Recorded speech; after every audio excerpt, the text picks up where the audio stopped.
আল্লাহ বলছেন তুলিজুল লাইলা ফিন নাহার। ও পৃথিবীর মানুষেরা শোনো, রাতের পরে আমি আল্লাহ দিন বানাই।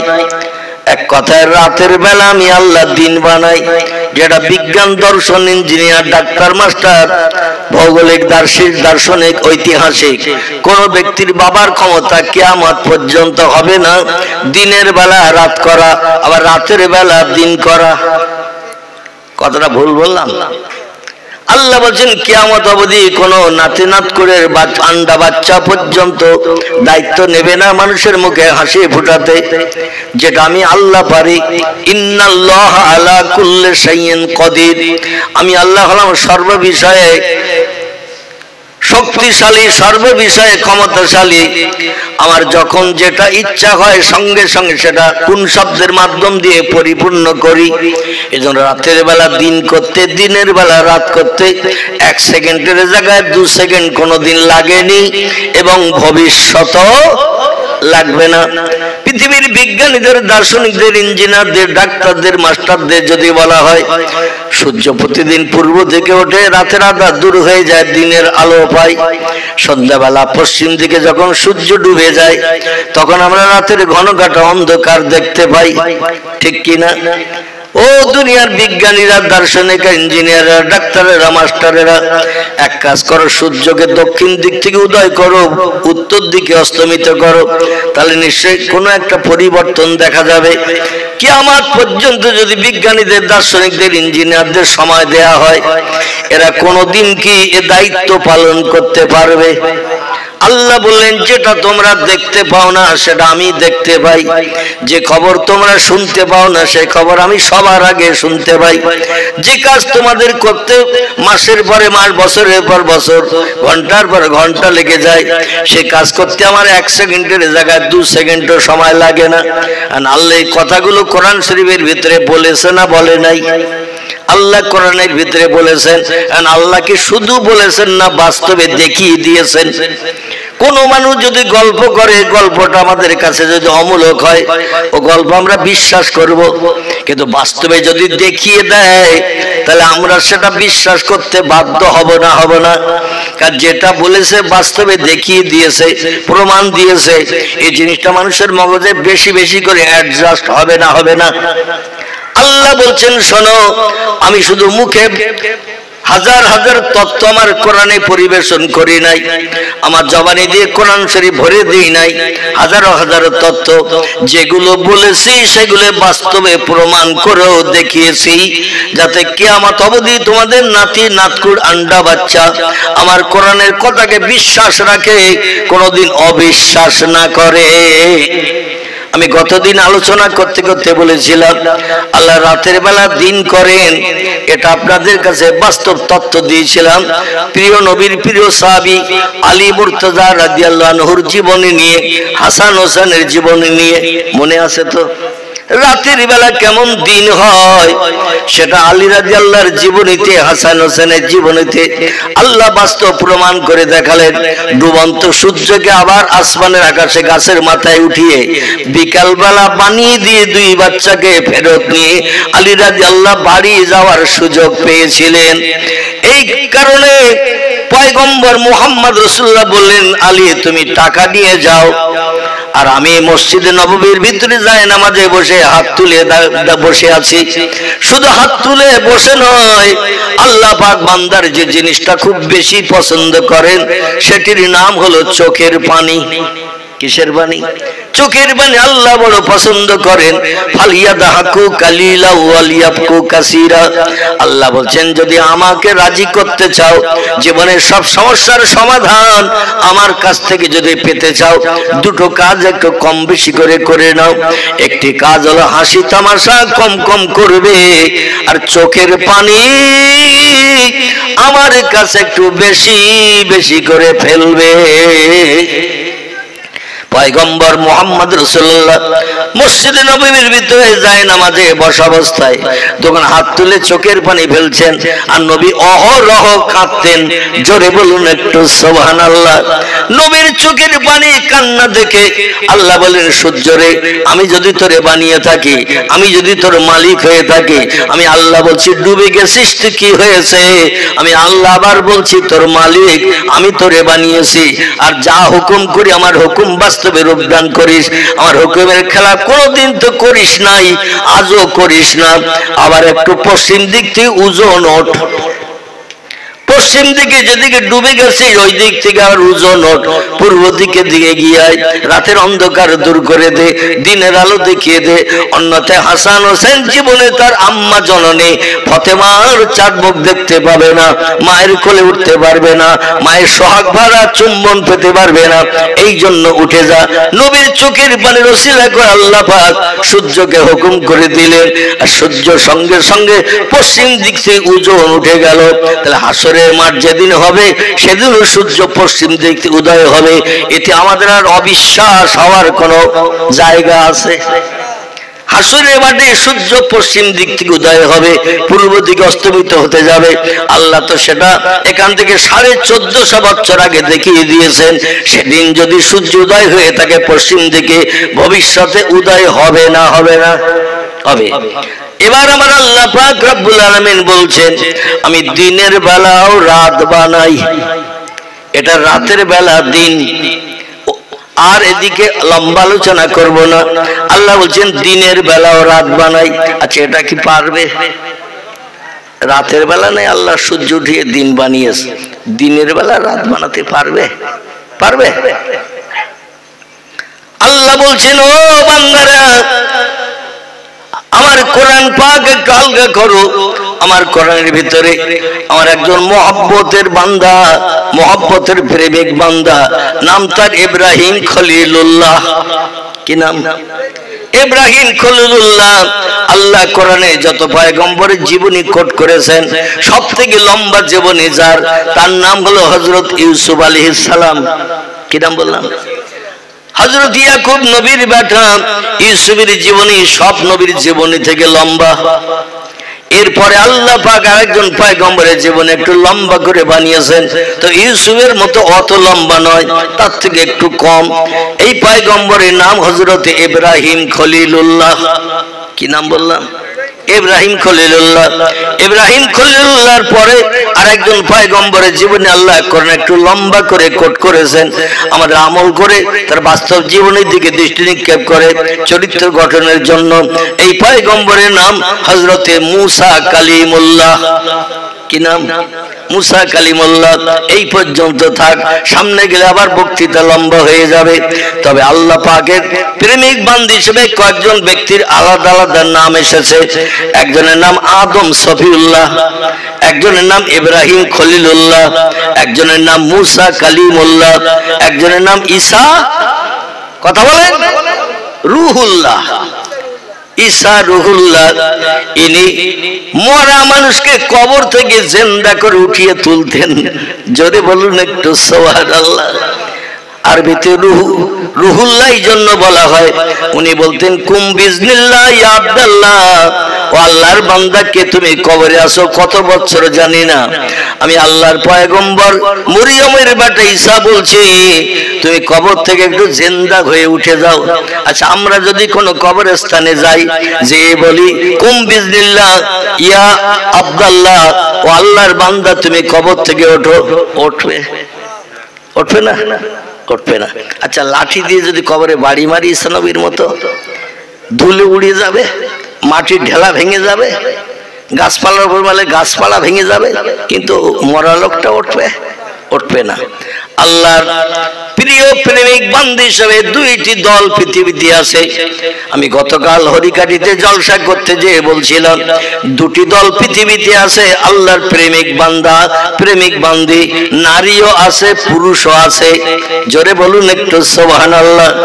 শুধু বেটা ছেলে নয়, নারীরাও আছে। আল্লাহর কাছে যেটা চেয়েছে আল্লাহ সেটা না দিয়ে পারে নাই। এরা হলো দুটি দলের মানুষ। একটি দলের নাম হলো নবী আম্বিয়ার দল, একটি একটি দলের নাম হলো ওলি আউলিয়ার দল। আর যত দলের মানুষ আমরা আছি, মসজিদের ইমাম থেকে শুরু করি, কারণ আমিও তো ইমামতি করি, ওই দলে আমিও ঢুকে যাই, তাহলে আর কেউ বলতে পারে না হুজুর আমাদের নামে বদনাম দিয়েছে। এই আমিও তো ইমাম, আমার দিয়েই বলি, ইমামের দল, মুয়াজ্জিনের দল, মুক্তাদির দল, চাষি তাঁতি কামার কুমোর সুতর ধোপা নাপিত ডাক্তার মাস্টার হাকিম জজ উকিল ব্যারিস্টার যত দলের মানুষ আছে, সব দলের মানুষ কিন্তু আল্লাহর প্রেমিক প্রিয় বান্দা হতে পারে নাই। নারীও পারে নাই, পুরুষও পারে নাই। দুটি দলের মানুষ আল্লাহর প্রেমিক প্রিয় বান্দা হয়েছে। একটি দলের নাম হলো নবী আম্বিয়ার দল, একটি দলের নাম হলো ওলি আউলিয়ার দল।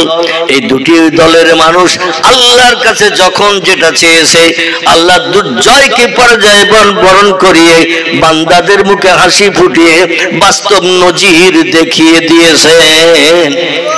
কেমন দিয়েছেন আসুন টুকটুক করে এগিয়ে যাই। তবে আজকে সব বক্তব্য শেষ হবে না, সব বক্তব্য শেষ হবে না, বলতে বলতে যত দূর যায় আগামীতে আল্লাহ আবার সুযোগ দিলে সেখান থেকে শুরু করবে ইনশাল্লাহ।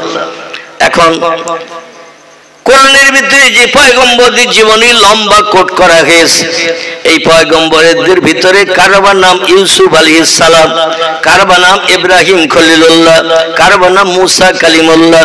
এদের জীবন একটু লম্বা করে কোট করা হয়েছে। এই ব্যক্তিদের ভিতরে আমি ইব্রাহিম নবীর কথা বলছিলাম, মনে আছে তো নাকি? ইব্রাহিম নবীর সঙ্গে মিশরের দেশে একজন খোদাদ্রোহী বাদশার সঙ্গে মতদ্বন্দ্ব হয়েছিল। খুব সংক্ষেপ করে বলি, কারণ একটু সামনের দিকে এগিয়ে যেতে হবে, কিছু মজার কথা রয়েছে, সেদিকে এগিয়ে নিয়ে যাওয়ার জন্য একটু সংক্ষেপ করে বলি। একজন খোদাদ্রোহী বাদশার সঙ্গে দ্বন্দ্ব বেঁধেছিল। যত পয়গম্বর পৃথিবীতে এসেছে, খোদাদ্রোহী আল্লাহদ্রোহী যারা ছিল তাদের সঙ্গে অধিকাংশ পয়গম্বরের দ্বন্দ্ব হয়েছে। সেই যুগে যারা খোদাদ্রোহী ছিল, আল্লাহ হারা ছিল, আল্লাহর সঙ্গে শত্রুতা করত, তাদের সঙ্গে দ্বন্দ্ব হয়েছে পয়গম্বরদের সঙ্গে। ইব্রাহিম নবীর সঙ্গে দ্বন্দ্ব হয়েছিল একজন খোদাদ্রোহী বাদশার সঙ্গে, যিনি ছিলেন তামাম মিশরের দেশের বাদশাহ। কোন দেশ? মিশরের দেশের বাদশাহ। লোকটির নাম ছিল ফেরাউন, নাকি? ফেরাউন না, এই লোকটির নাম ছিল নমরুদ। ফেরাউনের সঙ্গে দ্বন্দ্ব হয়েছিল মুসা কালিমুল্লাহর সঙ্গে, ঠিক কি না? আমি একটু মাঝে মধ্যে যাচাই করতে যে একটু ভুলভাল বলবো, আপনারা কিছু বলেন কি চুপ করে থাকেন, এখানে বসে শুনতেছেন কি বাড়ির হাড়িতে মন গেছে, মাঝে মাঝে একটু যাচাই করব, এতে আপত্তি থাকবে না তো আপনাদের? ইনশাল্লাহ আবার তথ্যটা ঠিক করে দিয়ে দেবো। আর আপনারা যদি ধরে দেন তাহলে আলহামদুলিল্লাহ ভালো হবে। তবে একটু প্রশ্ন করলে দেখবেন ঘুম ঢোল ভাবটা কেটে যাবে, ঠিক কি না আমার ভাইরা? এই নমরুদ বলে একজন খোদাদ্রোহী বাদশা ছিল মিশরের দেশে। এখান থেকে ৫৫০০ বছর আগের কথা বলছি। কত? তাম পৃথিবীর ইতিহাসের খবর সব থেকে বেশি জানে কে? আলহামদুলিল্লাহ। তাম পৃথিবীর সব দেশের অতীতকালের খবর সব থেকে বেশি জানেন যিনি বানিয়েছেন তাম পৃথিবী, যিনি তাম পৃথিবীতে সৃষ্টি পাঠিয়ে পৃথিবীর সৌন্দর্য শ্রীবৃদ্ধি করেছেন। আল্লাহ পাক বলছেন আল্লাহু সামিউম বাসির, আমি সব যেমন দেখতে পাই, কে কি কথা বলছে আমি সেটাও পর্যন্ত শুনতে পাই। ইয়ালামু খায়নাতাল আয়ুনে ওয়া মা তুখফিস সুদূর, মানুষের এক জায়গায় বসে বসে মনে মনে যদি কোনো চিন্তা ভাবনা করে, কেউ শুনতে পারলো না তার কথা, মনের গভীরে মগজ দিয়ে চিন্তা ভাবনা করছে, রাত ১টা বেজে গেছে, কার মুরগির ডোবের মুরগি চুরি করব, কার বাড়িতে বড় একটা খাসি ছাগল আছে ২৭ কেজি ওজন, আজকে ঠান্ডা শীত পড়েছে বেশি, রাত ২টোর দিকে যাব, সবাই যখন ঘুমিয়ে থাকবে ২টোর দিকে ছাগলটা নিয়ে আসবো। আবার মনে মনে রাত ১১টার সময় চিন্তা ভাবনা করছে, কার পুকুরে ৩ বছরের মাছ আছে, জালটা নেনা ধরে না, বাড়িতেও কারো খেতে দেয় না, একটা মাছ ৩ কেজি ৪ কেজি ওজনের আছে, খাবারও দেয়, মাছও বেড়েছে ভালো, কিন্তু বাড়িওয়ালা জালও টানে না, ধরে না। অন্তত ২টো ভাত কুড়ো কলা গাছের ঝোপের পাশে যেয়ে ভাত কুড়ো দিয়ে ১ খাবন মারলেই কাজ হয়ে যাবে। আচ্ছা, কিছু করতে গেলে আগে চিন্তা করতে হয় না, হয় না? কথা বলেন। কিছু করতে গেলে আগে চিন্তা ভাবনা করে পরিকল্পনা করে নিতে হয় যে আজকে এই কাজ করব। কেউ আবার চিন্তা ভাবনা করে রাত 2টো বেজে গেছে, অমুকের স্বামী মারা গেছে, নাউজুবিল্লাহ, ছোট ছোট 2টো বাচ্চা আছে, স্বামীর ঘরে বসবাস করে, বাপের বাড়ি যায় নাই, কারণ স্বামীর জায়গা জমি কিছু আছে, তা নিয়ে সংসার নির্বাহ করে। বাপের বাড়ি চলে গেলে তো জায়গা জমি আর স্বামীর ভাইরা দেবে না, এই জন্য স্বামীর জায়গা জমির ভাগের চিন্তা ভাবনা নিয়ে রয়ে যায়। পাড়ার একজন বোকাটে যুবক চিন্তা ভাবনা নিল, ওর তো স্বামী নাই, বাড়িতে ছোট ছোট 2টো বাচ্চা, এখন টাকার প্রলোভন দেখিয়ে ও দরজা যদি রাত 2টোর সময় খুলে দেয়, জীবন যৌবনের ক্ষুধা নিবৃত্তি করে ঘরে ফিরবো, আমারও জীবন যৌবনের ক্ষুধা নিবৃত্তি হবে, কলিজার গরম পানি হবে, আর ও পয়সা কড়ি পাবে, কারণ স্বামী ওর নাই, আয় করার লোক নাই, ওর সংসারটা চলবে ভালো। এরকম দলের মানুষ মনে হয় খিদির ভুরে নাই, নাকি আছেন? নাই, আমি নাই বললাম তো আপনারা তো একমত হয়ে গেলেন, তাহলে বুঝলাম যে এরকম দলের লোক নাই, থাকলেও থাকতে পারে। আমার ভাইরা, আল্লাহ বলছেন ওই যে চোখের ইশারায় কারোর সঙ্গে মিটকি মেরে কথা বলছো, চোখ টিপে কথা বলছো, যার সঙ্গে বলছো চোখ টিপে সেই বুঝলো তুমি কি ইশারা করছো। পাড়ার অন্য লোক কাছেও থাকলেও তারা জানতে পারে না, ও চোখের ইশারার খবর পর্যন্ত আমি আল্লাহ রাখি, চোখ টিপে কি বলতে চাইছো। অমা তকফিস সুদূর, আর মনের ভিতরে যে গোপন চিন্তা ভাবনা করছো রাতের বেলা কাজ করবে, ও খবরটাও আমি আল্লাহ রাখি। জোরে বলুন একটু সুবহান। আচ্ছা, এই বিশ্বাসটা যদি আমাদের হৃদয়ে তৈরি হতো, আমরা আর কোনো খারাপ কাজ করতে পারতাম। আল্লাহ সব কাজের খবর রাখেন, কারণ তিনি 24 ঘন্টা কোনো দিন ঘুমান না, রাতেও জেগে থাকেন, দিনেও জেগে থাকেন। জোরে বলুন একটু সুবহানাল্লাহ। অতএব সবসময় আল্লাহ যদি জেগে থাকেন, তার সব কাজকর্ম সব তিনি দেখতে পাচ্ছেন। অতএব শরীয়তের খেলাফ কাজ আমি আর করব না।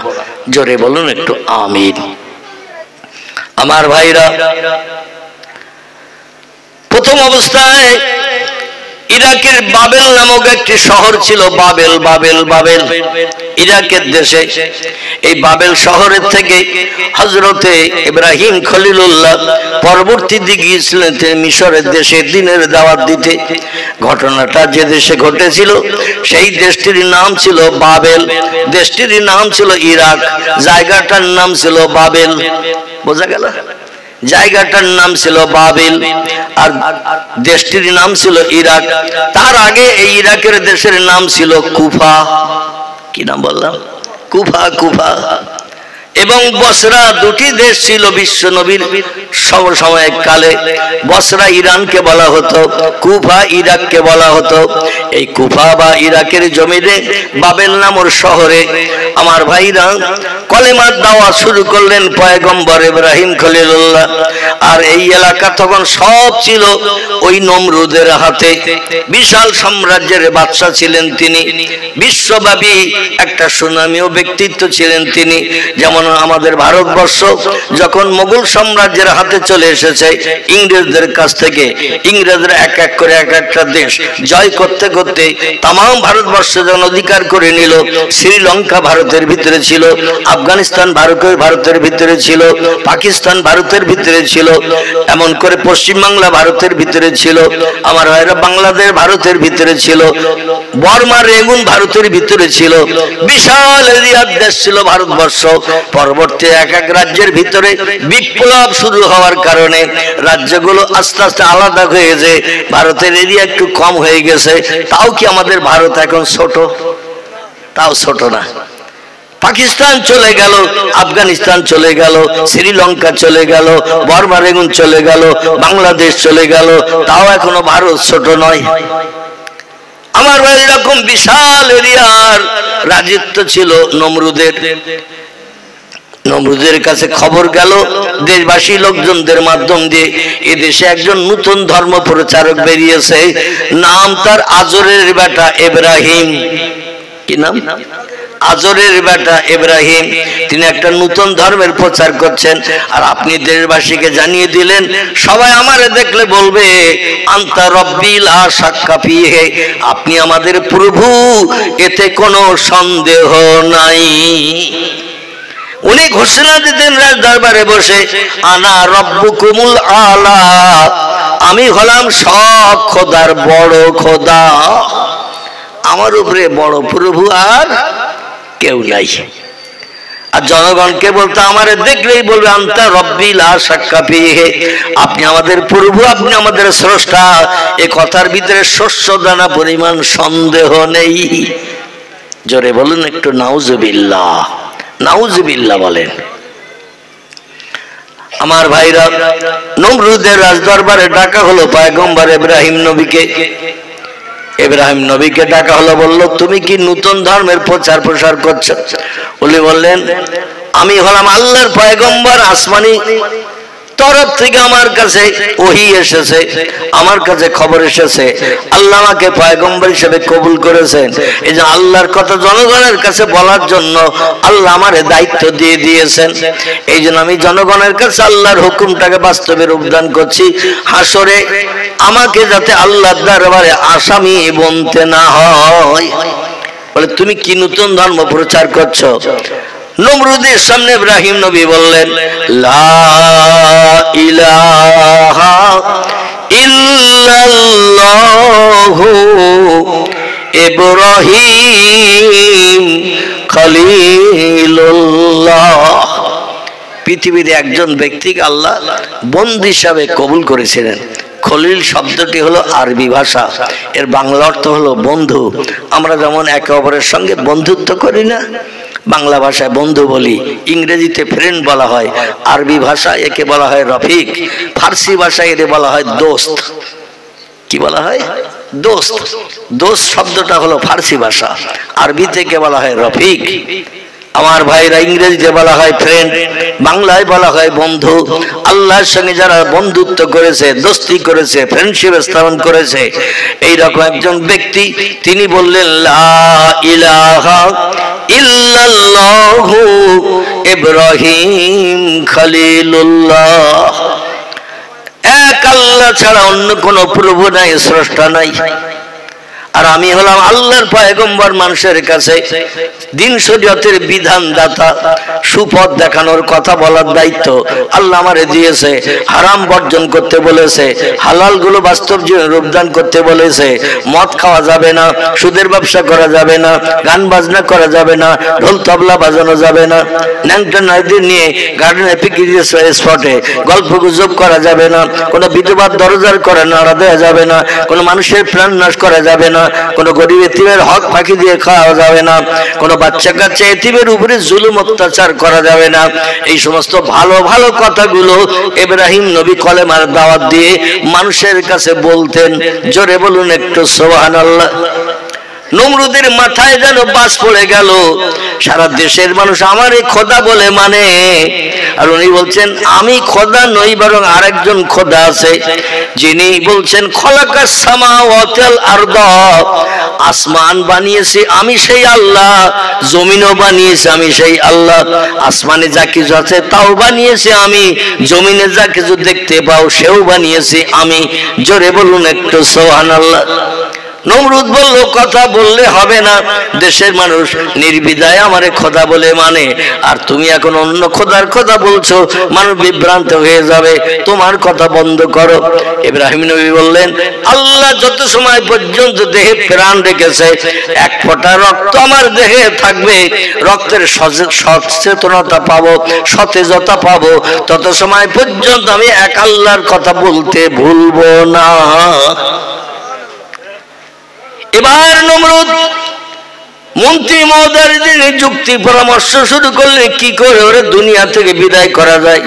কারণ ভালো ভালো উপদেশের কথা বলে, মদ খেতে নিষেধ করে, সুদ খেতে নিষেধ করে, ব্যভিচারী করতে নিষেধ করে, মেয়েদের নিয়ে আনন্দ ফুর্তি করে পিকনিক স্পটে গার্ডেনে ঘুরতে নিষেধ করে, গরিব এতিমের হক ফাঁকি দিয়ে খেতে নিষেধ করে, বিধবা দরজার করানো দিতে নিষেধ করে, ব্যভিচারী করতে নিষেধ করে, খারাপ খারাপ কাজগুলো বর্জন করতে বলে। আর কিছু শিক্ষিত মানুষ ইব্রাহিম নবীর কথা শুনে বিশ্বাস করে ওর আদর্শে আদর্শিত হবে, ওর আল্লাহরে মেনে নেবে। আর ওর আল্লাহরে মানলে আমার ধারণা পৃথিবীতে আসমানি রহমত বর্ষিত হবে। কথাটা ঠিক না ভুল?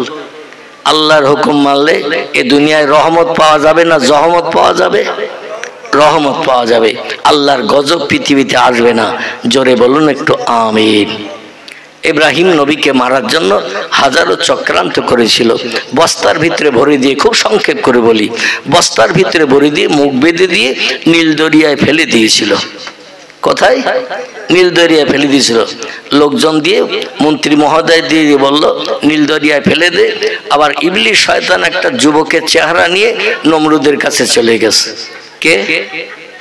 ইবলিস শয়তান। আল্লাহ পাক ওকে 4টে পাওয়ার দিয়েছেন 70,000 বছর একটানা আল্লাহর ইবাদত করার জন্য। ক বছর? 70,000 বছর এই পৃথিবীতে আল্লাহর ইবাদত করেছে। সুবহানা রাব্বিয়াল আলা বলে সিজদা করেছে। হে মহান পবিত্র আল্লাহ, তুমি ছাড়া স্রষ্টা আর কেউ নাই। এই 70,000 বছরের ইবাদতের প্রতিদান যখন জান্নাত থেকে বিতাড়িত হয়ে আদমকে সিজদা না করার কারণে জান্নাত থেকে বিতাড়িত হয়ে যখন পৃথিবীতে আসছিল, ওই সময় ইবলিস শয়তান, ওর পূর্ব নাম ছিল আজাজিল। কি নাম বললাম? আজাজিল পূর্ব নাম ছিল। আল্লাহ বলেন লানাতুল্লাহি ইবলিসা, কোরআনের কথা। আল্লাহ বললেন আমার অভিসম্পদ তোর উপরে অর্পিত হোক, আমার লানাত তোর উপরে অভিবাদিত হোক, আমার লানাত তোর উপরে পড়ুক, তুই চির জাহান্নামী আমার হুকুমের খেলাফ করার কারণে। এই জন্য জান্নাতে থাকার অধিকার নাই, আসমানে থাকার অধিকার নাই। বেরিয়ে যা, একটা খারাপ জায়গা বানিয়ে রেখেছে, ওই জায়গাটির নাম হলো আলামে দুনিয়া। কি নাম? আলামে দুনিয়া। দুনিয়া বলে একটা পচা জায়গা, খারাপ জায়গা বানিয়েছে। নবী বলছেন আর দুনিয়া জিফাতুন তলাবুহাল কেলাব, দুনিয়া হলো পচা গলা লাশ সদৃশ্য, আর এর আসক্তকারী হলো কুকুরের দল। কিসের দল? পচা গলার গন্ধ যদি কুকুরের নাকে লাগে, ওরে দড়ি দিয়ে বেঁধে রাখলো, টানা হেঁচড়া করবে না? করবে না? পচা গলা গন্ধ কুকুরের নাকে লাগলে ও শুধু ছুটতে থাকবে সেই দিকে যেদিক থেকে গন্ধ আসছে, কারণ পচা খেতেও বড় প্রিয়, পছন্দনীয়। নবী বললেন দুনিয়া হলো পচা গলা লাশ, পোকা বিড়বিড় করা লাশ, দুর্গন্ধওয়ালা লাশ। দুনিয়ার প্রেমে পাগল হয়ে প্রভুকে ভুলে যাবে যারা, পরকালে জান্নাত হারাম বানালো তারা। দুনিয়ার প্রেমে আসক্ত না হয়ে পরকালের জান্নাতের প্রেমে আসক্ত হয়ে যারা আল্লাহর ইবাদত বন্দেগী করবে, আল্লাহর হুকুম তামিল করবে, তারাই সফল কাম হবে। জোরে বলুন একটু সুবহান। আমার ভাইরা, তো ইবলিস শয়তান বলল আল্লাহ আমি তো 70,000 বছর আপনার ইবাদত করেছি, তো ইবাদতের কোনো প্রতিদান দেবেন না? আমার তো তাড়িয়ে দিচ্ছেন জান্নাত থেকে পৃথিবীতে পচা জায়গায়, তো কোনো প্রতিদান ইবাদতের কিছু দেবেন না? আল্লাহ বলেন অবশ্যই আমি কোরআনে জানিয়েছি। এ দুনিয়ার মানুষেরা তোমরা শোনো, ফামাইয়া আমাল মিসকালা যাররাতিন খায়রা ইয়ারা, যে লোকটি 100 দানা পরিমাণ ভালো কাজ করবে তার প্রতিদান বদলা সে পাবে। অমাইয়া আমাল মিসকালা যাররাতিন শাররা ইয়ারা, আবার 100 দানা পরিমাণ খারাপ কাজ যে করেছে তারও বদলা হাসরের মাঠে তার হাতে দেয়া হবে। আমি আল্লাহ কাজল কুজ্জাত আহকামুল হাকিমিন, আমি ন্যায়ের তুলাদণ্ডে বিচার করব, কাউকে বাড়তি বিপদে ফেলবো না, কাউকে আবার বাড়তি সুযোগও দেব না। যে যেমন আমল করে আসবে তার আমলের প্রতিদান দেয়া হবে। এই জন্য আল্লাহ বলেন আমি তো কোরআনে ওয়াদা করেছি, আমার কোরআনের টোটাল কথা সত্য। আসমানে আরো যত কিতাব পাঠিয়েছি, তৌরিত পাঠিয়েছি, জব্বুর পাঠিয়েছি, ইনজিল পাঠিয়েছি, আমার আসমানি কিতাব, কিতাবের কথা সত্য, সত্য কথা আমি বলেছি, আর সেই কথার অ্যাভয়েড করবো আমি।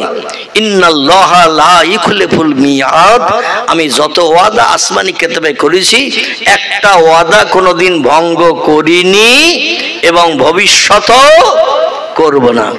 এখন বল, তুই যে 70,000 বছর আমার ইবাদত করে খুশি করেছিস, আমি সমস্ত ফেরেশতাদের নেতা তোরে বানিয়েছিলাম, ফেরেশতাদের শিক্ষক বানিয়েছিলাম, এখন আমার একটা হুকুমের খেলাফ করার কারণে তোর উপরে লানাত অভিসম্পদ দান করলাম, জান্নাত থেকে বিতাড়িত করে দুনিয়ার খারাপ জায়গায় ফেলে দিলাম, এখন যাওয়ার পথে তুই তোর ইবাদতের প্রতিদান চাচ্ছিস?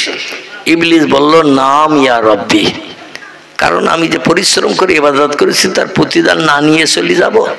আল্লাহ বললেন কি লাগবে বল। কি বললেন? কি লাগবে বল।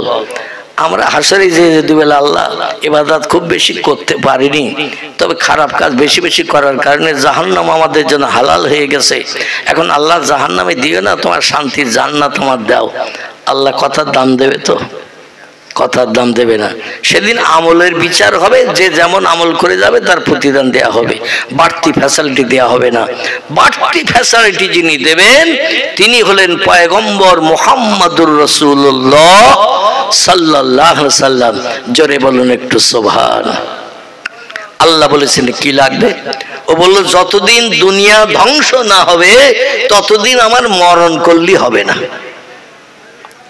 এই পৃথিবী যতদিন ধ্বংস না হবে, এই দুনিয়া যতদিন ওলট পালট না হবে, ইসরাফিল আলাইহিস সালাম সিংহায় ফুৎকার করে দুনিয়া ওলট পালট করবে ঝড় বানিয়ে, ততদিন পর্যন্ত আমারে হায়াত দিয়ে বাঁচিয়ে রাখতে হবে। আল্লাহ বলেন ইবাদতের প্রতিদান চাইছিস আমি তোরে দিয়ে দিলাম।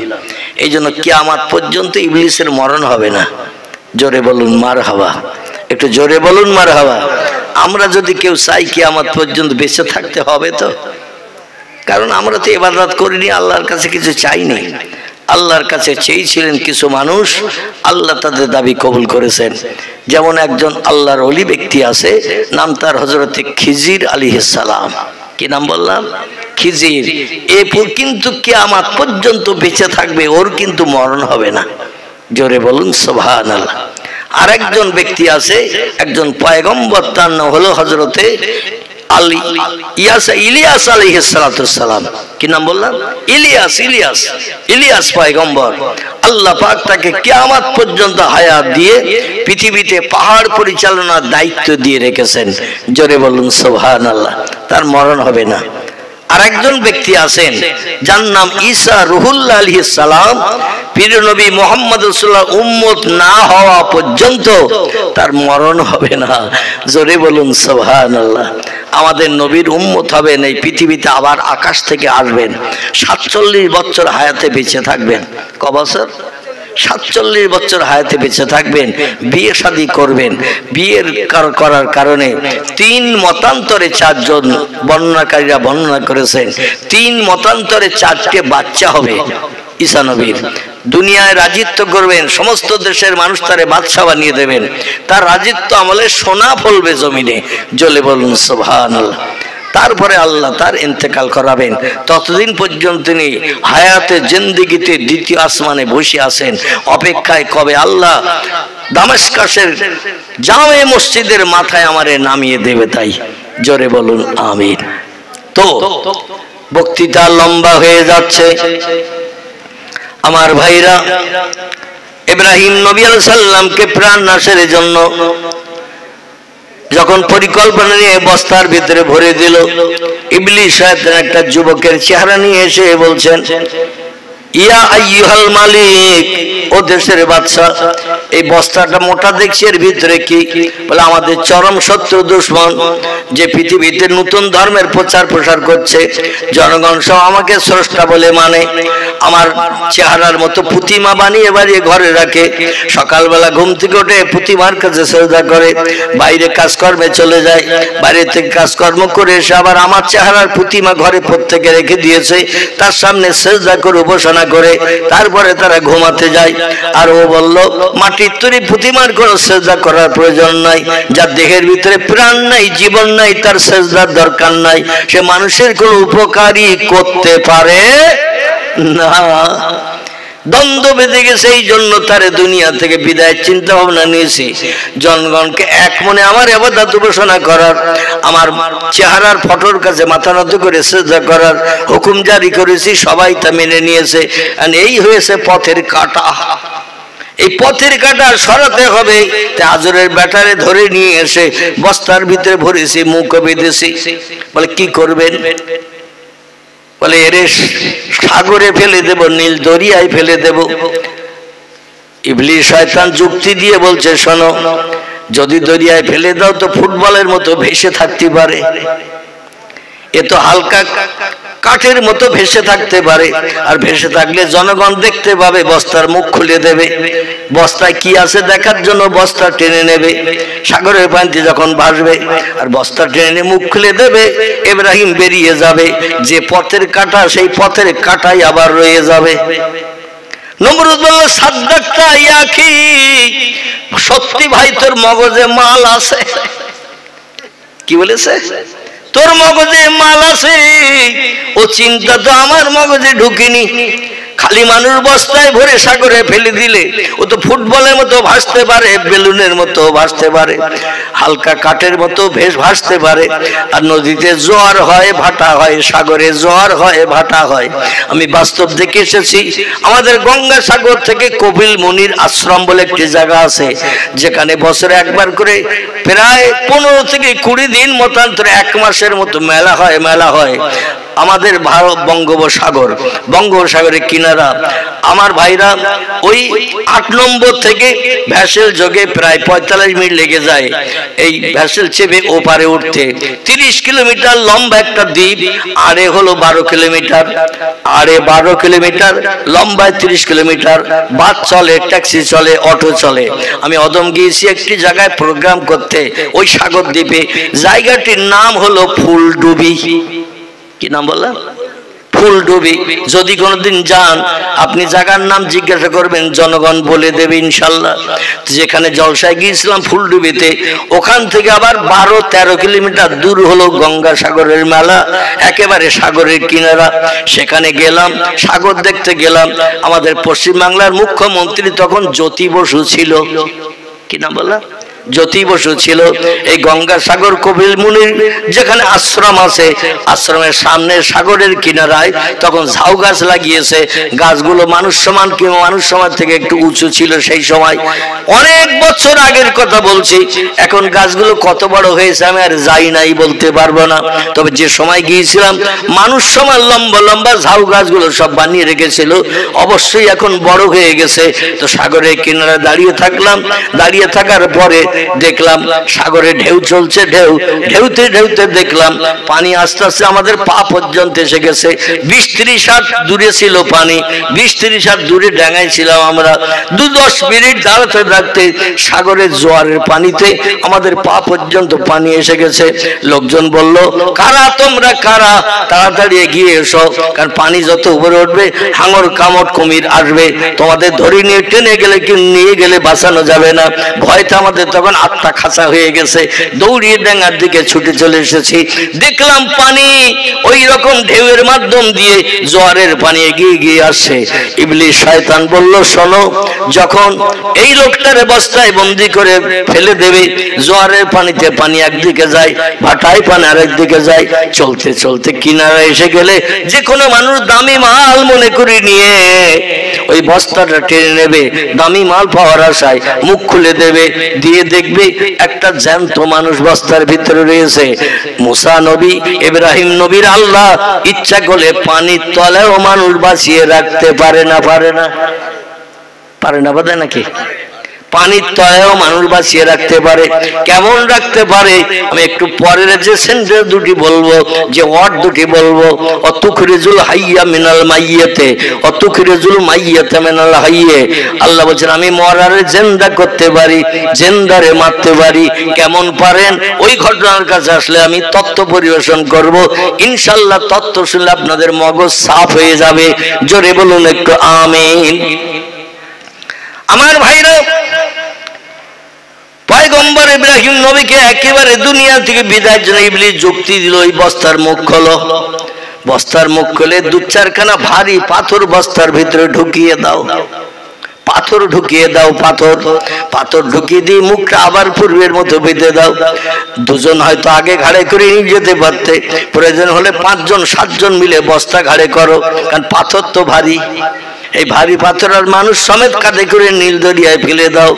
যদি আল্লাহ ইব্রাহিমের বাঁচানোর জন্য যদি ভাসিয়ে রাখে বস্তা, কিন্তু পাথরের কারণে আর বস্তা ভাসবে না, পাথরের কারণে বস্তা তলায় তলিয়ে যাবে। শয়তানের যুক্তি খারাপ নাকি? শয়তানের যুক্তি খারাপ না। বলো পাথরের কারণে বস্তা তলিয়ে যাবে, আর তলিয়ে গেলে 2-10 মিনিট 20 মিনিট হয়ে গেলে ইব্রাহিমের দম বন্ধ হয়ে যাবে, জনম জনম মারা যাবে, বস্তা পানির তলায় থাকলে পচে যাবে। আর ইব্রাহিম নবীর দেহ যখন বস্তা পচে বেরিয়ে যাবে, হাঙর কুমুর জলস্থি মাছ ব্যাং সব যে যা মনে করবে ক্যাকড়া থেকে শুরু করে সবাই খেয়ে ওরে কমপ্লিট করে দেবে, আর তোমাদের ধর্মের বিরুদ্ধে কোনো মন্তব্য করবে না। নমরুদ বলল সাদ্দাক্তা ইয়াকি, সত্যি তোর মগজে এত মাল আমরা জীবনে বুঝতে পারিনি। তুই যদি না আসতিস তাহলে আমাদের পরিকল্পনা সব ভেস্তে যেত। আমার ভাইরা এখন দলবল দিয়ে পাঠিয়ে দিল, সংক্ষেপ কথা, দলবল দিয়ে 2-5 জন 7 জন লোক নিয়ে পাথর সমেত বস্তাটা মাথায় করে নিয়ে নীল দরিয়ার কিনারে চলে গেল। যাওয়ার কারণে শয়তান আবার সেখানে যে হাজির হয়েছে। দরিয়ার কিনারায় যখন বস্তা নামালো মাথার থেকে, শয়তান ওখানে হাজির হয়েছে। হাজির হয়ে বলল মা ফালতা হাজা ইয়াকি, ও ভাই এখন তোমরা কি করবে? বলে আমরা সবাই মিলে বস্তা ধরে ঝুল্লো মেরে দূরে ফেলে দিয়ে দেব, যাতে কাছাকাছি যেন বস্তা পরবর্তী ভাসলো আসতে না পারে, এই জন্য এখান থেকে ঝুল্লো মেরে ফেলে দেব। আচ্ছা জোরে ঝুল্লো মেরে ফেলে দিলে অনেকটা দূর যায় না? যায় না? অনেকটা দূর যায়। শয়তান ইবলিস বলছে শোনো আমি কে, বুঝতে পেরেছো? বলে লা ইয়াকি, বুঝতে পারি নাই। বলে আমি যে যুক্তি দিয়েছিলাম পাথর ভরার জন্য সেই লোক আমি। বলে ভাই তাহলে তুমি এখানে আবার কি জন্য এসেছো? তোমার যুক্তি মোতাবেক তো কাজ করছি। বলে এখানে এসেছি এই জন্য তোমাদের গায়ের শক্তি আর আমার শক্তি কিন্তু আসমান জমিন পার্থক্য আছে। আমি হলাম জেনেদের বাচ্চা। কিসের বাচ্চা? আমি হলাম জেনেদের সন্তান। আমার গায়ের ক্ষমতা তোমাদের ক্ষমতা কিন্তু এক নয়, কারণ আমরা মাটির তলা দিয়ে যাই, পানির তলা দিয়ে যাই, হাওয়ায় শূন্যে উড়ে চলে যাই, যখন তখন রূপ পাল্টাই, আমাদের অনেক পাওয়ার ক্ষমতা আছে। এই জন্য তোমরা যখন ফেলে দেবে আমি একটু হাত লাগিয়ে দেব, তোমরা একটু ঝুল্লো দেবে, আর তাতে আমি ধরে ঠেলে দেব, যাতে ওই বস্তা আরো অনেক দূর চলে যায়। একেবারে গভীর সাগরের তলদেশে মাঝখানে, পুকুরের মাঝখানে গর্ত বেশি না ধারে গর্ত বেশি হয়? মাঝখানে গর্ত বেশি হয়। এই জন্য বললো একেবারে সাগরের মাঝ পজিশনের দিকে ফেলে দেব, যাতে অতল তলে তলিয়ে চলে যায় আর কোনোদিন ভাষার সুযোগ না হয়। ওরা সবাই মিলে শয়তানের সাহায্য নিয়ে জোর করে ঠেলা মেরে ঝুল্লো দিয়ে ফেলে দিয়ে দিল। দিয়ে ওরা 2-5 মিনিট 10 মিনিট দাঁড়িয়ে থাকলো ওখানে। 2-5 মিনিট 10 মিনিট দাঁড়িয়ে থাকার পরে দেখলো বুলবুল করছে, পানি উঠছে বুলবুল করে, কিন্তু ইব্রাহিম আর ওঠে না। 2-10 মিনিট থাকার পর ইবলিস শয়তান বলছে আমার যুক্তি নিয়ে পাথর যদি না ভরতে তাহলে হঠাৎ হয়তো উঠে যেত, আর উঠে গেলে কিন্তু যে মাথার কাটা সেই মাথায় একই রকম অবস্থা দেখা দিত। এখন তলায় যেয়ে যখন বুলবুল করছে, কাদায় যেয়ে পড়েছে, তাই পানির উপর দিয়ে বুলবুল করে ফোঁটা ফোঁটা উঠছে। ও আর ভাসবে না, উঠবে না। পাথরের বস্তা যখন পচে যাবে, ইব্রাহিম তখন পচে গলে পানির তলায় শেষ হয়ে যাবে। চলো ইজহাবিলাল বাইত, চলো আমরা বাড়ির দিকে যাই। সবাই আনন্দ করতে করতে বাড়ির দিকে আসে। তার কারণ নমরুদ ঘোষণা দিয়েছিল আমার জানি দুশমন আমার শত্রু, দেশের শত্রু, জনগণের শত্রু, এরে যদি তোমরা প্রাণনাশ করে সাগরে ফেলে দিয়ে আসতে পারো আমি বড় বড় বিরাট পুরস্কার গিফট তোমাদের দেব, যে পুরস্কারে সারা জীবন আর খাটতে হবে না, বসে বসে খাওয়ার সুযোগ পাবে। আমার শত্রুরে নিপাত করো। বাংলা একটা প্রবাদ আছে, রাখে আল্লাহ মারে কে, আছে না নাই? ওরা ফেলে দিয়ে চলে আসছে আনন্দ করতে করতে, পুরস্কার পাবে নমরুদের রাজ দরবারে। আল্লাহ ডেকে বলে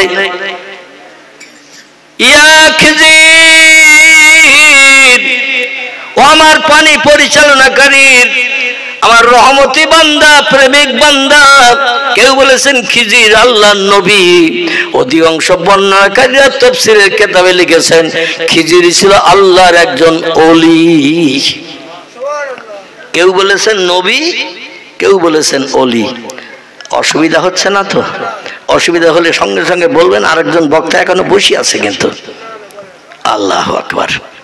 তো তফসিরের কিতাবে তফসিরে রুহুল বায়ান, মাওজাহুল কোরআন, তফসিরে বায়ানুল কোরআন, তফসিরে বাইজাবি, তফসিরে কাশফ, এমন করে তফসিরে জালাল কোরআন আল্লামা কুরতুবী রাহমাতুল্লাহ আলাইহি পর্যন্ত লিপিবদ্ধ করেছেন। খিজির আসলে কোনো পয়গম্বর নন, তিনি ছিলেন আল্লাহর একজন ওলি। কোহে কাফের গুহার ভিতরে যে আল্লাহ পাকের রহমতি পানি, যাকে আবে হায়াত বলা হয়, এই আবে হায়াতের পানি লোকমান, আল্লাহ একজন ওলি বান্দা ছিল লোকমান, এই লোকমান হাকিমকে নিয়ে বাদশাহ সেকেন্দার জুলকারনাইনকে নিয়ে কোহে কাফের গুহার ভিতরে আবে হায়াতের পানি খোঁজ করতে গিয়েছিল। দুইজন পথ হারিয়ে যে আর পথ পায় নাই, একজন পথ হারায় নাই, তিনি ছিলেন হযরতে খিজির। ওনার কাছে একটি চকমকি পাথর ছিল, অন্ধকার হলি জ্বলে ওঠে। জোরে বলুন একটু সুবহানাল্লাহ। ওই চকমকি পাথরের উপরে কাপড় খুলে দিল, পাথর জ্বলে গেল অন্ধকারের ভিতরে, লাইট জ্বলে গেল, পথ দেখতে পেল। পথ দেখতে দেখতে সেই আবে হায়াত সালসাবিল যারে বলা হয়, আমার ভাইরা এই আবে হায়াতের পানির কুয়ার কাছে চলে যে দুই হাতে করে পানি নিয়ে চুম্বক দিয়ে খেয়েছিলেন। তাফসীরের ভিতরে আল্লাহ নবী হাদিস শরীফে জানিয়েছেন, তাফসীরের ভিতরে লেখা করা জানিয়েছেন, এই আবে হায়াতের পানি যে লোকটি একবার পান করতে পারবে কিয়ামত পর্যন্ত তার মরণ হবে না। এই পানিটা পান করেছিলেন হযরতে খিজির বাদশাহ সেকেন্দার জুলকারনাইনের আমলে। কার আমল বললাম? বাদশাহ সেকেন্দার জুলকারনাইন, যিনি বিশ্বব্যাপী বাদশাহিত্য করেছিলেন। কটা দেশের? বিশ্বব্যাপী, তাম পৃথিবীব্যাপী বাদশাহিত্য করেছিলেন এই লোকটা। তাই বললো যে আমি একটু লম্বা দিন বেঁচে থাকতে চাই, আবে হায়াতের পানি কোথায় আছে খোঁজ করো লোকমান, খোঁজ করো খিজির, খোঁজ করো। এই জন্য লোকমানও ছিল আল্লাহর ওলি, খিজিরও ছিল আল্লাহর ওলি, বাদশাহ ছিলেন সেকেন্দার জুলকারনাইন। জোরে বলুন সুবহানাল্লাহ। তো এই পানি পান করার সুযোগ পেয়েছিলেন খিজির।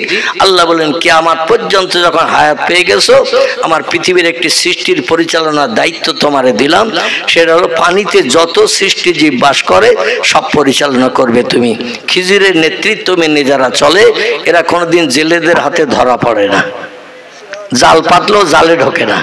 জোরে বলুন সুবহানাল্লাহ। আর খিজিরের হুকুম অমান্য করে যারা চলে তারা বিপদে পড়ে।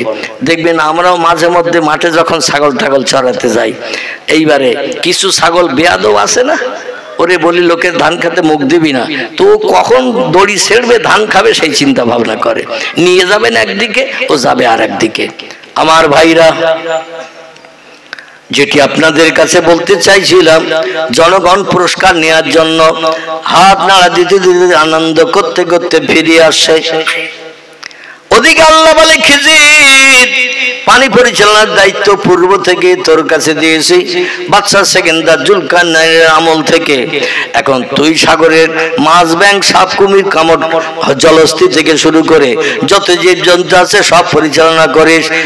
খিজির, আমার সৃষ্টির ভিতরে সেরা সৃষ্টি যারা, তারা হলো আদম বংশধর, আদম নবীর বংশধর। সেই বংশধরের ভিতরে আমার একজন প্রেমিক বান্দা, আজরের বেটা, নাম তার ইব্রাহিম। ওই ইব্রাহিমকে বস্তার ভিতরে ভরে নমরুদ পাথর ভিতরে ঢুকিয়ে সাগরে ফেলে দিয়ে দিয়েছে যাতে তাড়াতাড়ি তলায় তলিয়ে যায়। 2-5 মিনিট ফেলে দিয়ে দাঁড়িয়েছিল, বুড়বুড় করে পানির ফোঁটা উপরে উঠেছে, কিন্তু ইব্রাহিম নবীর বস্তার ভাসেনি। ওরা একমাত্রে চলে গেছে, বস্তার ভাসবে না, মরিয়ে যাবে, পচে গলে যাবে। বস্তা যখন পচে ছিঁড়ে যাবে তখন ইব্রাহিম নবীর আর বাঁচার লাইন থাকবে না। চলো বাড়ি যেয়ে পুরস্কার নেই। আনন্দ করতে করতে আসে। আল্লাহ বলে খিজির রে, ওই বস্তার মুখ খোল, আমার প্রেমিক বান্দা ইব্রাহিম খলিলুল্লাহকে তাড়াতাড়ি কিনারায় তুলে দে। আর একটু জোরে বলা যাবে না? নারায়ে তাকবীর। তাড়াতাড়ি আমার পয়গম্বরের সাগরের কিনারায় তুলে দে। আচ্ছা, খিজির আল্লাহর হুকুম মানবে না? মানবে না। সে তো নবী নয়, বরং নবীর পরের স্টেজের লোক, ওলি, ওলিয়া উলিয়া। নবীদের মর্যাদা অলির মর্যাদার থেকে বেশি না কম? নবীর মর্যাদা অলির মর্যাদার থেকে অনেক অনেক গুণে বেশি। আমার ভাইরা, সেই নবীরে বস্তার মুখ খুলে সাগরের কিনারায় তুলে দিতে বলেছে। সাগরের কিনারায় খিজির সাল্লাম আল্লাহর হুকুম তামিল করে সাগরের কিনারায় উঠিয়ে দিয়ে দিলেন।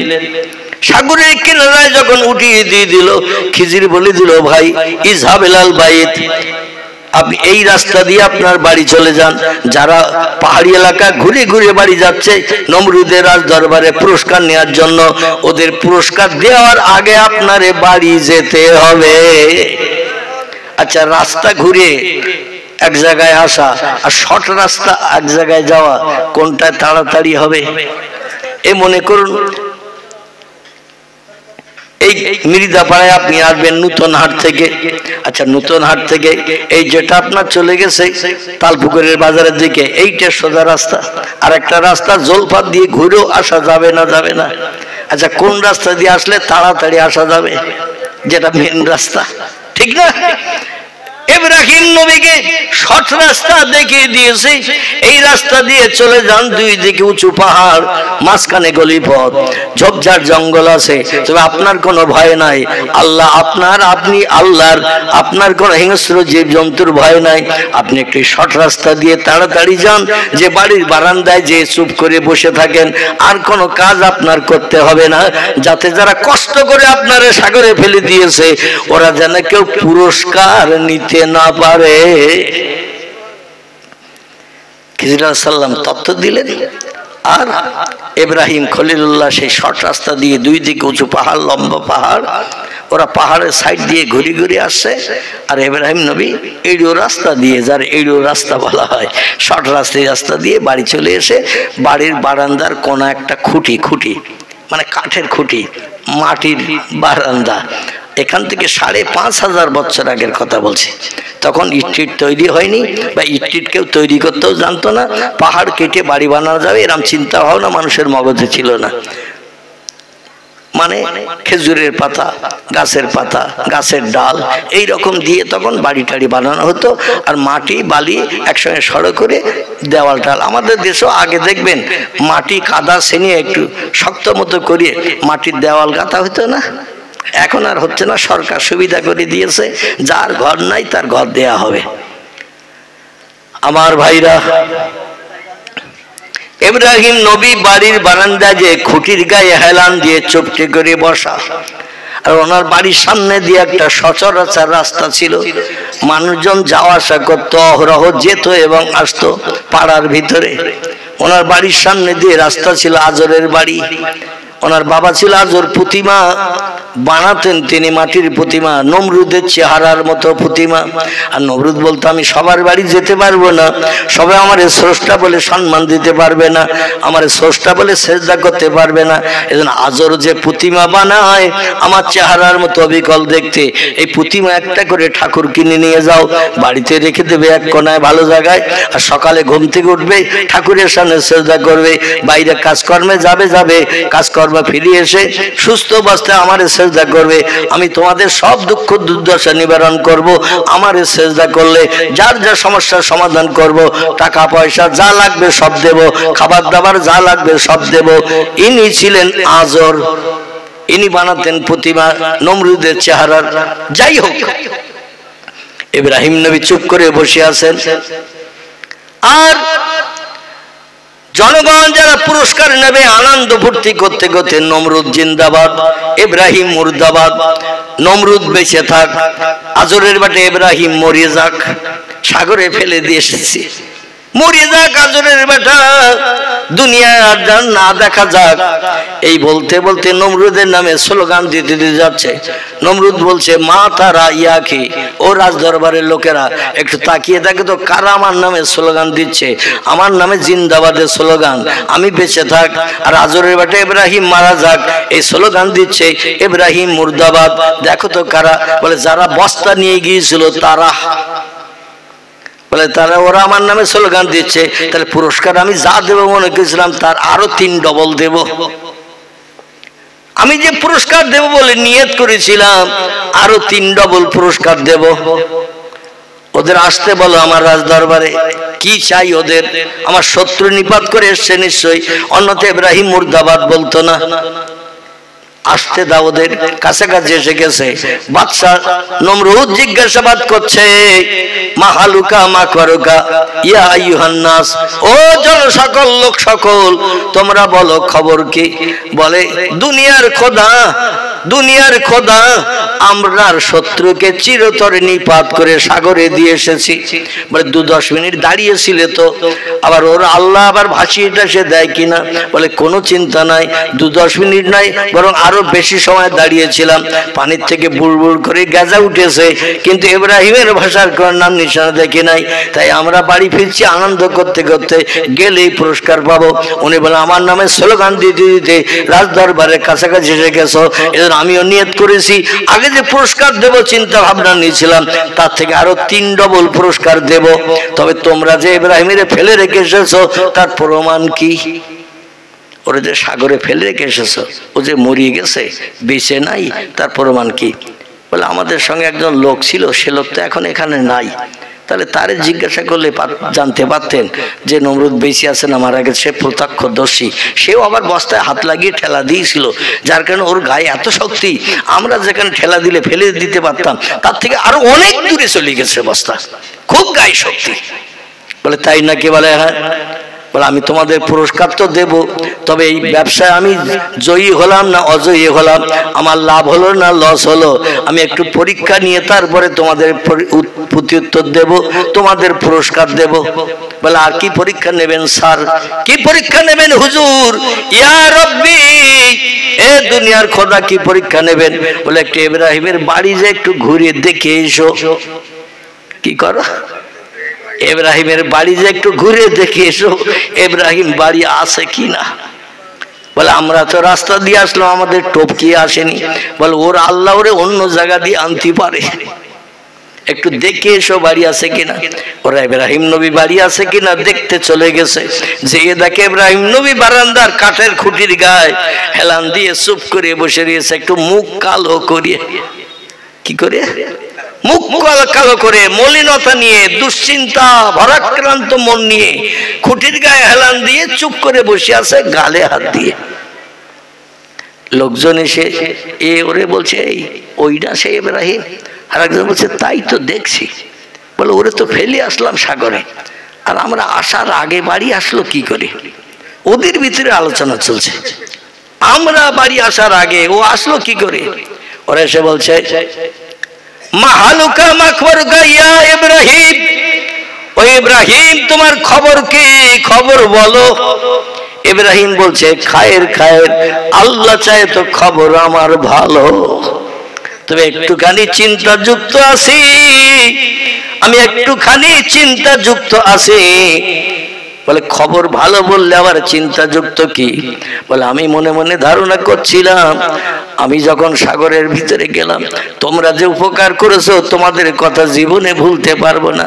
বলে তোমার প্রাণনাশের জন্য বস্তায় ভরে ফেলে দিলাম সাগরে, আমরা উপকার করেছি না তোমার ক্ষতি করেছি? বলে না ভাই, তোমাদের মগজে চিন্তা ভাবনা, তোমরা আমার উপকার করেছো না ক্ষতি করেছো সেটা তত্ত্ব শুনলেই বুঝতে পারবে। জোরে বলুন একটু সুবহানাল্লাহ। তোমরা মনে করছো আমার ক্ষতি করেছো, কিন্তু আসলে তোমরা আমার উপকার করেছো। বলে কিরম উপকার করলাম? বলে বস্তার ভিতরে শুধু যদি ফেলে দিতে তলায় যেতে আমার অনেক লেট হয়ে যেত, শুধু বস্তায় ভরে যদি ফেলে দিতে সাগরের তলা অনেক গভীর, অনেক গভীর, হাজার হাজার ফুট গভীরতা। আটলান্টিক মহাসাগরের পানির গভীরতা হলো 14,500 ফুট। কত? এই পুকুরের গভীরতা কত? 10 ফুট, 9 ফুট, 11 ফুট হতে পারে নাকি? কিন্তু সাগরের পানির গভীরতা হলো 14,500 ফুট। নীল দরিয়ার পানির গভীরতা ওই রকম। বলে তোমরা যদি পাথর ভরিয়ে না দিতে আমার তলায় যেতে অনেক লেট হয়ে যেত, এই জন্য তোমরা যে পাথর ভরি আমারে ফেলে দিয়েছ, আর ভারী পাথরের কারণে আমি দ্রুত তলায় চলে যেতে পেরেছি, মেল ট্রেনের মতো। কি ট্রেন? একটা সাধারণ ট্রেন আছে না, লোকাল ট্রেন, আর একটা আছে না মেল ট্রেন। হাওড়া স্টেশন থেকে যখন ছাড়ে 5টা 7টা 10টা স্টেশন কভার করে এক জায়গায় রাখে। ঠিক বললাম না ভুল বললাম? যারা অন্ধ্রপ্রদেশে গেছেন, বিহারে গেছেন, উড়িষ্যায় গেছেন, কর্ণাটকে গেছেন, তামিলনাড়ু গেছেন, আমার কথা একমত হতে পারবেন। আমিও গিয়েছিলাম কেরালায় ট্রিটমেন্ট হতে। কোথায় বললাম? কেরালায় ট্রিটমেন্ট হতে। আমাদের এখান থেকে ব্যাঙ্গালোর যেতে 3 ঘন্টা সময় লাগে, 3.5 ঘন্টার মতো ব্যাঙ্গালোরে যেতে, কিন্তু আমার এয়ারপোর্টে লেগেছিল 4.5 ঘন্টা কেরালা। কোথায় বললাম? কেরালা, একেবারে ভারতের শেষ সীমানা, ওদিকে শ্রীলঙ্কা, এদিকে ভারতের শেষ, জায়গাটির নাম কেরালা। 4.5 ঘন্টা প্লেনে লেগে গেল। সৌদি আরবে যেতে 6 ঘন্টা লাগে, মানে এতটা দূর মেল ট্রেন। কিন্তু যেখানে সেখানে স্টপেজ দেয় না, দেয় 2-10টা স্টেশন পার হয়ে যায়, এক জায়গায় স্টপেজ দেয়। বলে তোমরা যে ভারী পাথর ভরি দিয়েছো, এই জন্য দ্রুত ট্রেন মেল হয়ে চলে সাগরের তলায় চলে গেছে। আর যেই বস্তা সাগরের তলায় চলে গেছে, আমার একজন বন্ধু ছিল, তার নাম হলো খিজির, আমার বস্তার মুখ খুলে দিয়ে তার বাড়িতে নিয়ে যেয়ে আমাকে সুন্দর করে খাবার পরিবেশন করেছে। যেমন আল্লামা রুহুল আমিন রাহমাতুল্লাহ আলাইহি একজন হিন্দু ছেলে ছিল, তার নাম ছিল তপন। তপন তপন এরে ইসামতি নদীতে লাফ দিতে বলেছিল বাড়ি ভাঙা বন্ধ হওয়ার জন্য। ও সাগরের নদীতে, ইসামতি নদীতে লাফ দিল, দিয়ে যেই তলায় গেল, যে দেখে সুন্দর পরিষ্কার পরিচ্ছন্ন একটা লোক চেয়ার টেবিল নিয়ে বসা, সেখানে খাতা কলম নিয়ে লিখছে কোথায় কোন দিকে পানি ফাটা হবে, কোথায় কোন দিকে জোয়ার হবে, জীবজন্তু সাগরে যা বাস করে তারা কোথায় যাবে। এমনকি আমার ভাইরা তার কাছে যে তার কাছ থেকে কিছু নাস্তা পানীয় নিয়ে পরবর্তীতে ঘোলে আবার ডাঙায় ঠেলে উঠেছিল। জোরে বলুন একটু সুবহানাল্লাহ। আমার ভাইরা, পয়গম্বর বলছেন আমারে ভালো নাস্তা পানি করিয়েছে, বড় খাঞ্চায় করে অনেক ফলমূল মিষ্টি মিঠাই দিয়েছে। তবে এই ফলমূল মিষ্টি মিঠাই যা দিয়েছিল দুনিয়ার কোনো ফল খাবার নয়, সব আল্লাহর জান্নাতের খাবার। একটা ফলে যতবার কামড় দিচ্ছিলাম ততবার নতুন নতুন ফলের টেস্ট আর স্বাদ পাচ্ছিলাম। ফল একেবারে পূর্ণ না খাওয়া পর্যন্ত ছাড়তে পারছিলাম না। আমরা কোনো ফল তিতো টক এমন করে কোষো লাগলে এক কামড় দেওয়ার পরে খাই না, কিন্তু আল্লাহর জান্নাতি ফলের এমন কোয়ালিটি, একটা ফলে যদি 100 বার কামড় দেন 100 রকম ফলের আস্বাদ পাবেন। বলে এইরকম করে এক একটা ফল খেতে খেতে সময় লেগেছে। খানচাই দিয়েছিল বহু ফল, কিন্তু হঠাৎ করে বন্ধু বলল আপনাকে এখনই বাড়ি যেতে হবে, আল্লাহর হুকুম হয়েছে। নামি দামি ফলগুলো সব খানচায় রেখে বাড়ি ফিরে এসেছি। মনটা বড় ব্যথা, মনটায় বড় দুঃখ। আবার কবে কোন দিন ফেলে দিয়ে যাবে একটু বলে যাও ভাই। বাকি ফল যেগুলো রেখে এসেছি খানচায়, আর একটা বার যদি বস্তায় ভরে আমাদের নীল দরিয়ায় ফেলে দাও, তাহলে আমি বাকি ফলগুলো আবার খাওয়ার সুযোগ পাবো। কবে কোন দিন ফেলবে বলো? ওরা বলে লাভ হবে তোমার আর লস হবে আমাদের। তুমি বাড়ি ফিরে এসেছো, সরকার নমরুদ আমাদের পুরস্কারটার কিচ্ছু দেবে না, খাটাখাটনি বেকার হয়ে গেছে, আর তোমার আবার বস্তায় বেরিয়ে সাগরে ফেলে দিয়ে তুমি আবার বাকি ফলগুলো খাবে। সেই খোদার কসম, নমরুদের কসম, মরিয়ে যাবো তো আর তোরে বস্তায় ভরবো না। জোরে বলুন একটু সুবহানাল্লাহ। অসুবিধা হচ্ছে না তো? হ্যাঁ, সময় তো বোধহয় শেষ হয়ে গেছে নাকি? হ্যাঁ, সময় শেষ হয়ে গেছে। একটু দরুদ শরীফ বলো বলো। বলে কি মেশিন নাকি যে অটোমেটিক সুইচ টিপেছে আর কাজ চলতেছে? সুইচ টিপলে তো কাজ চলবে না। পরের বক্তা অপেক্ষায় বসে আছে। একটু দরুদ শরীফ।